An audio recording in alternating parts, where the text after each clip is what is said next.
Dear student, पिछली video में हमने दिल्ली सल्तनत के जो प्रशासन था, उस समय का प्रशासन था, उसके बारे में पढ़ना शुरू किया था। उससे पहले हमने राजतों का जो सिद्धांत था, खलीफा सुल्तान के संबंध थे और राज्य का जो स्वरूप था वो देखा था। तो आज शासन प्रबंध में हम सुल्तान के सहायक और अब हम प्रमुख अधिकारियों की बात कर रहे थे। प्रमुख विभाग और अधिकारी, उसमें भी हम 3 पढ़ चुके हैं। चौथा बिंदु आज पढ़ेंगे। पाठ का नाम है आपका दिल्ली सल्तनत की राजनीतिक और प्रशासनिक संस्थाएं, प्रशासकीय वर्ग, लेसन 9, वीडियो 2। तो चौथा जो बिंदु है वो है आपका डी बिंदु। क्या बता रहा है उसको देखेंगे आप। डी में आपके बताया हुआ है दीवाने इंसा। क्या है? दीवान ए इंसा। इंसा में दस्तावेजों से संबंधित विभाग था। ये इनसे दस्तावेज मतलब डॉक्यूमेंट्स, सारा रिकॉर्ड जो है, आलेख जो है लिखा जाता था, वो लेख इसमें जमा होता था। इसके मुखिया को दबीर ए खास या अमीर मुंशी इसको कहा जाता था। इम्पोर्टेंट क्वेश्चन है 2 अंक में। इसका काम शाही आज्ञाओं, घोषणाओं और जो भी निर्णय होते थे, फरमानों को तैयार करके संबंधित विभाग को भेजना, राजदूतों का स्वागत करना, तैयार करके संबंधित विभागों और अधिकारी को भेजना होता था। जो भी अधिकारी होते थे उनको ये भेजता था। जनता की ओर से आए निवेदन, ये शिकायतें भी यही लेता था। इसके कई सहायक दबीर भी होते थे अन्य, जिसके साथ मिलकर इस काम को निपटाते थे। उसके बाद ई बिंदु है आपका दीवाने रसालत। दीवान ए रसालत, ये क्या था? दीवाने रसालत के बारे में इतिहासकारों में मतभेद है, किसका कार्य क्या था। कुरैशी इसको धर्म संबंधी विभाग बताते हैं, लेकिन कुछ लोग इसको बताते हैं कि विदेशी राजदूतों का स्वागत करना, विदेशी जो कार्य हैं, मसले हैं, उनको संपर्क बनाना विदेशों से, राजदूतों को बाहर भेजना है, स्वागत करना, दूसरे जगह से आया होगा, ये इसका काम था। तो डॉक्टर हबीबुल्लाह इसको कुल मिलाकर जो है वो मानते हैं, हबीबुल्लाह विदेश मंत्रालय था ये एक प्रकार से। रसालत शब्द का भी यही अर्थ है। तो ये हमारा ई बिंदु हो गया। इसके बाद एफ बिंदु आता है सदर उल सुदूर। सदर उल सुदूर, ये सुदूर क्या था? ये धार्मिक से संबंधित था इसका मामला। तो धार्मिक संस्थाओं को दान देना है, उनकी आजीविका की व्यवस्था करना है। मस्जिद थी, मकतब थे, उनका प्रबंधन है, बनवाने हैं, मरम्मत करवानी है। तो ये इसके प्रमुख कार्य थे। और कार्यों में प्रजा का आचरण इस्लाम के अनुसार रहे, प्रजा का आचरण जो ठीक रहे, ऐसा वातावरण भी इसने बनाना था। इसकी आय का स्रोत जो था वो ज़कात था। ज़कात इस्लामी लोगों से लिया जाता था, इस्लाम के अनुयायियों से ही लिया जाता था। जजिया हिंदुओं से लिया जाता था। तो ज़कात कर इस्लाम के लोगों से, इस्लाम के लोगों को खर्च किया जाता था। एफ के बाद जी, काजी उल कुजात। काजी उल कुजात, यह उलेमा वर्ग का मुखिया था। न्याय विभाग का काम ये देखता था। न्याय में सर्वोच्च अधिकारी था। तो दिल्ली सल्तनत के अधिकतर समय में सदर उल सुदूर, जो हम ऊपर पढ़ के आए, सदर उल सुदूर और काजी उल कुजात का कार्य एक ही व्यक्ति देखता था। आमतौर पे दोनों विभाग एक ही व्यक्ति के अंदर काम करते थे। शासक की उपस्थिति में वही मुख्य रूप से न्याय करता था और उसको मुख्य काजी भी कहा जाता था। शासक शाही इमाम नियुक्त करते हुए उसकी सलाह लेता था। शाही इमाम की नियुक्ति होती थी तो इसकी सलाह भी ली जाती थी। केंद्रीय अधिकारियों की तुलना में शासक जो है उसका अधिक दबाव मानता था। प्रभावशाली था इसका मतलब ये।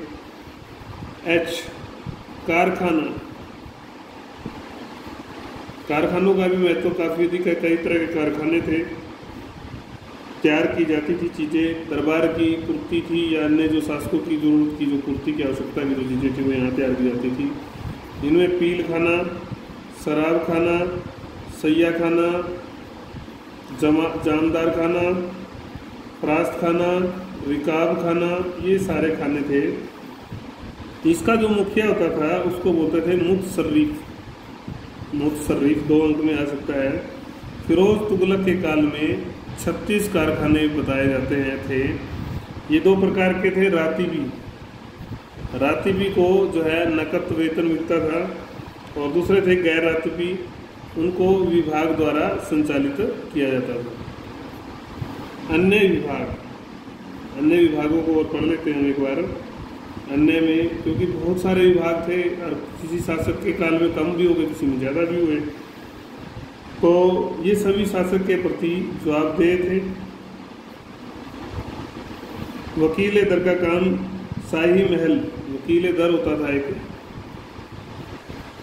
इसका काम शाही महल वह शासक की जो व्यक्तिगत सेवा थी, उसकी ज़रूरतें थी, वो ये देखता था। बारबक दरबार में अनुशासन का काम देखता था। अमीर मजलस इम्पोर्टेंट, इसलिए मैंने सबको पढ़ रहा हूँ। अमीर मजलस जो शाही समारोह आयोजित होते थे उनको देखता था, उनकी व्यवस्था। अमीर आखुर घोड़ों से संबंधित था। अश्वशाला, अश्व मतलब घोड़ा। सहना ए पील, पील का मतलब हाथियों से संबंधित था, हस्ती सेना से। फिर एक अमीर कोही भी हमने पढ़ा था, जो मोहम्मद तुगलक ने जिसको स्थापित किया था। ये कृषि से संबंधित था और दासों का विभाग फिरोज तुगलक के काल में भी रहा। तो इनके बारे में, सभी अधिकारियों के बारे में, इनके डिपार्टमेंट्स के बारे में अध्ययन किया जा सकता है डिटेल में। तो ये नया प्रयोग था, पहली बार इतने विभाग बनाना, उनका काम देखना करना। इन विभागों के नाम अरबी भाषा में भी रखे गए थे और यही भाषा इस समय सरकारी जो कामकाज था उसकी भी भाषा थी। तो ये हमने पढ़ा। अब हम अगला जो बिंदु है एक बार दोबारा इसको रिपीट कर लेते हैं, फिर उसके बारे में पढ़ेंगे। तो 3 विभाग हम पढ़ चुके थे। फिर दीवान इंसाफ, दीवान रसालत, सदरुल सुदूर, काजुल गुजात। कारखाना में आपने कई पील कारखाना, शराब जामदार खाना ये पढ़े। अन्य विभागों में वकील दर, बारबक, अमीर मजलिस, आखुर, सहनाए पील, अमीर कोही, ये विभागों के बारे में हमने पढ़ा। अब हमारा दूसरा जो महत्वपूर्ण बिंदु है वो है प्रांतीय शासन। कैसा शासन? प्रांतीय शासन। अभी तक हम पढ़ रहे थे केंद्रीय शासन। अब हम आज की इस वीडियो में प्रांतीय शासन और स्थानीय शासन भी थोड़ा सा देखने वाले हैं। तो प्रांतीय शासन काफ़ी विस्तृत प्रशासन था, जो राज्य जो है विस्तृत होता गया। जब राज्य विस्तृत हो जाता है, साम्राज्य विस्तृत हो जाता है, तो उसको शासन ठीक से चलाने के लिए जो है विभिन्न इकाइयों में विभाजित करना जरूरी हो जाता है। तो इन्होंने भी इसको विभिन्न इकाइयों में विभाजित किया। तो ये जो इकाइयाँ हैं ये सूबा, प्रांत या इक्ता जो है कहलाते थे। संख्या निश्चित नहीं थी। शासक अपनी सुविधा अनुसार, जैसी शासक को सुविधा रहती, सुविधा अनुसार संख्या और या क्षेत्र जो है वो बदलते रहते थे इनकी। और शासन प्रणाली जो है वो एक जैसी नहीं थी सब जगह। हर प्रांत में अलग अलग व्यवस्था थी। तो प्रारंभ में विजित क्षेत्र को विजित जो सेनापति करता था आमतौर पर, विजित क्षेत्र को सेनापति को ही सौंप दिया जाता था, ऐसी व्यवस्था भी रही। बाद में उसको जागीर के रूप में दे दिया जाता था। तो इस तरह से कई सूबों का, बड़े बड़े सूबों का निर्माण जो है राज्य में, साम्राज्य में होता चला जाता है। इक्ता का जो मुखिया होता है वो मुक्ता कहलाता है, मुक्ता भी इसको कहा जाता है। मुक्ताओं ने अपने अपने सूबेदार, तो इन्हीं मुक्ताओं ने जैसे ही इनको मौका मिला, कुछ लोगों ने अपने आप को सूबेदार कहलाना, कुछ ने अली या नाजिम जो है या नायब जो है घोषित किया। वे जैसे केंद्र में सुल्तान था इसी तरह प्रांत में सर्वे सर्वा थे। आंतरिक मामलों में उनको स्वायत्ता थी।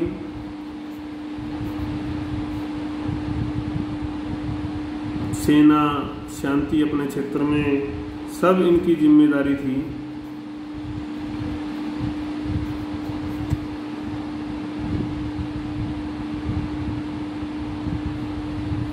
सुल्तान को आर्थिक व सैनिक सहायता भी ये लोग उपलब्ध कराते थे।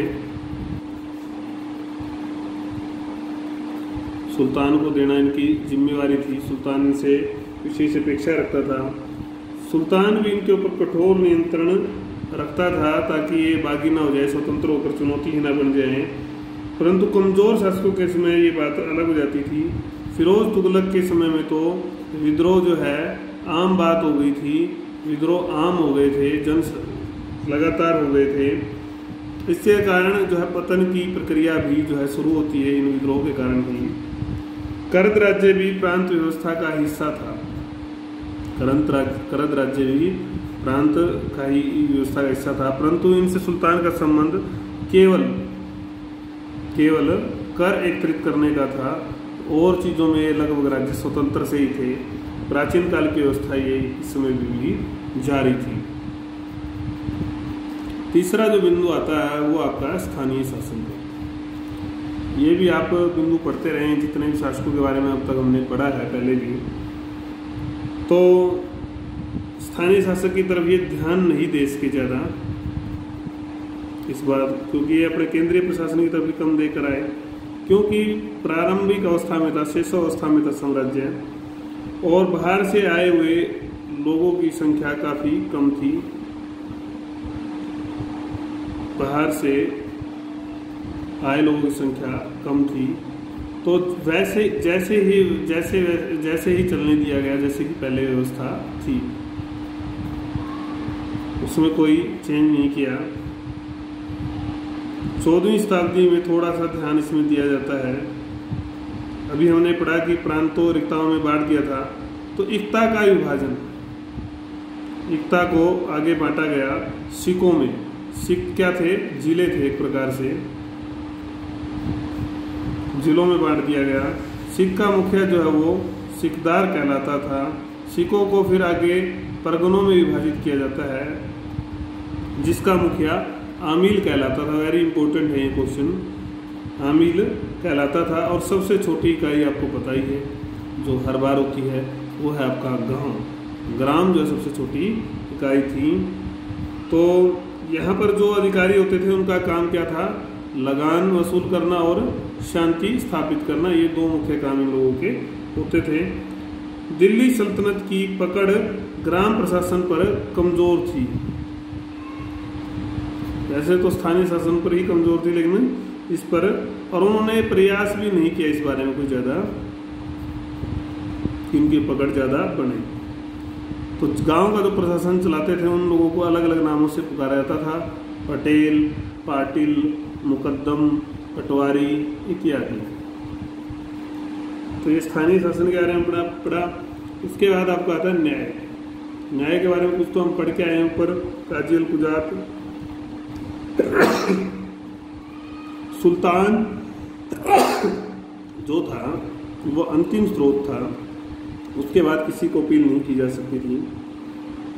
सुल्तान ही काजियों की नियुक्ति भी करता था। काजी उल कुजात एवं सदर उल सुदूर जो थे वो मुख्य न्यायाधीश की भूमिका निभाते थे। ये हम पढ़ के आए हैं। मुख्य न्याय का काम वही करते थे। व्याख्या की जिम्मेदारी, कानून की व्याख्या की जिम्मेदारी मुफ्ती व उलेमा वर्ग की थी। ये इनको कोई दिक्कत किसी कानून में आ जाती तो ये उसकी व्याख्या करते थे। इसके अलावा प्रांतों में, सिकों में, परगनों में भी जो है अधिकारियों द्वारा न्याय किया जाता था,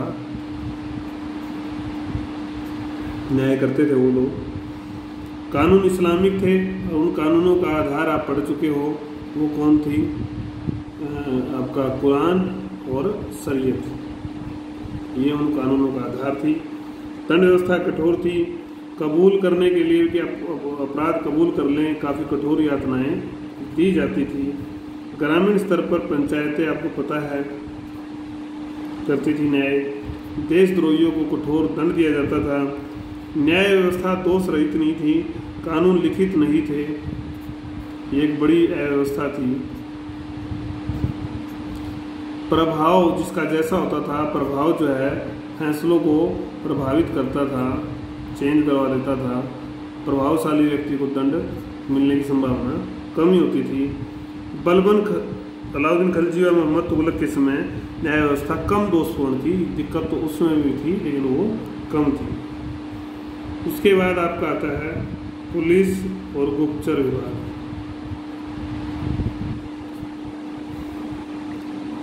राज्य की शांति व सफलता का आधार थे ये दोनों ही विभाग। सही जानकारी जो है गुप्तचरों के माध्यम से, राज्य की सही जानकारी लेकर उसे पुलिस के माध्यम से नियंत्रण करते थे। स्थिति को नियंत्रण किया जाता था, वही सफल शासक होता था, क्योंकि उसको पहले ही पता चल जाता था गुप्तचरों के माध्यम से कि राज्य में कहाँ क्या दिक्कत है। तो ये दोनों ही सक्रिय विभाग थे दिल्ली में, दिल्ली सल्तनत में। परंतु क्रियाशीलता जो है शासक जैसा आता वैसी ही हो जाती थी। कमज़ोर शासक है तो ये सुप्त हो जाते थे, और एक्टिव शासक तो इनको भी एक्टिव रखता था। सबसे जो बेहतर व्यवस्था थी इस मामले में वो थी अलाउद्दीन खिलजी की। दावा करता है कि परिवारों में जो घटनाएं होती थी वो उनका भी विवरण वो उसके पास होता था, वो प्रस्तुत कर सकता था। बलबन की भी जो है कार्यप्रणाली संबंध में ठीक थी। सड़क और डाक का जाल भी इसमें काम आया इनका, इससे सूचनाएं आसानी से पहुंच जाती थी। तो स्थानीय स्तर पर यही शांति व्यवस्था का काम जो है कौन करता था? कोतवाल करता था। पतनकालीन जब अवस्था आई इस राज्य की तो ये जो विभाग थे ये नाम मात्र के ही रह गए, क्रियाशील नहीं थे। इसी कारण ही पतन जो है अवश्यंभावी हुआ था दिल्ली सल्तनत का। तो ये हमने अभी प्रांतीय शासन में पढ़ा, आपका स्थानीय शासन, फिर न्याय शासन, फिर पुलिस और गुप्तचर शासन। इसके बाद राजस्व रह गया आपका और सैनिक भी रह गया है। ये दो बिंदु हम अगली वीडियो में देखेंगे।